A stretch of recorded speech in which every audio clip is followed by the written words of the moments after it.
માંડવી તાલુકા કક્ષાના સ્વતંત્રતા દિવસ રાષ્ટ્રીય પર્વની ઉજવણી બિદ્દા ખાતે કરાઈ।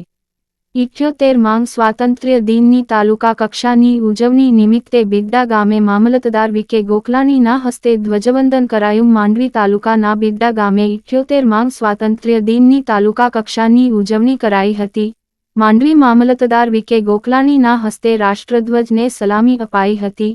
મામલતદારશ્રીએ આ પ્રસંગે સૌને રાષ્ટ્રીય પર્વની શુભકામના પાઠવી હતી।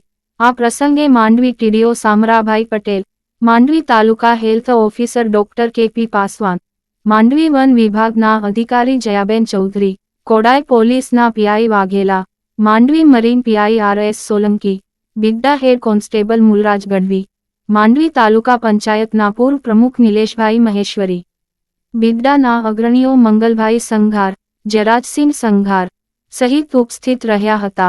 નાયબ મામલતદાર ત્રિકમ દેસાઈ, નાયબ મામલતદાર વિજયસિંહ જાડેજા, નાયબ મામલતદાર તન્વીબેન વ્યાસ સહિતનો સ્ટાફ તેમજ બિદ્દા ગામજનોએ રાષ્ટ્રીય પર્વની ઉજવણી કરી હતી।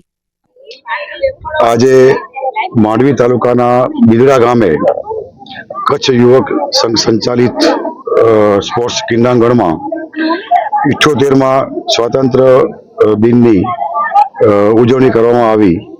ખૂબ જ સુંદર સાંસ્કૃતિક કાર્યક્રમો શાળાઓ દ્વારા રજૂ કરવામાં આવ્યા અને બિદ્દા ગામ તેમજ આજુબાજુના નાગરિકો અને મોટી સંખ્યામાં વિદ્યાર્થીઓ આજે હાજર રહ્યા હતા। આજે ખેતીવાડી અધિકારી શ્રી દ્વારા પ્રાકૃતિક ખેતી, ખાસ કરીને ખારેક અને ડ્રેગન ફ્રૂટ તેમજ પશુપાલન ક્ષેત્રે એમ કુલ 3 એવોર્ડ ખેડૂતોને આપવામાં આવ્યા હતા। ઉપસ્થિત રહ્યા હતા। આજે માંડવી તાલુકાનું સમગ્ર વહીવટીતંત્ર, પદાધિકારીશ્રીઓ, આજુબાજુના નાગરિકો અને મોટી સંખ્યામાં વિદ્યાર્થીઓ ઉપસ્થિત રહ્યા હતા।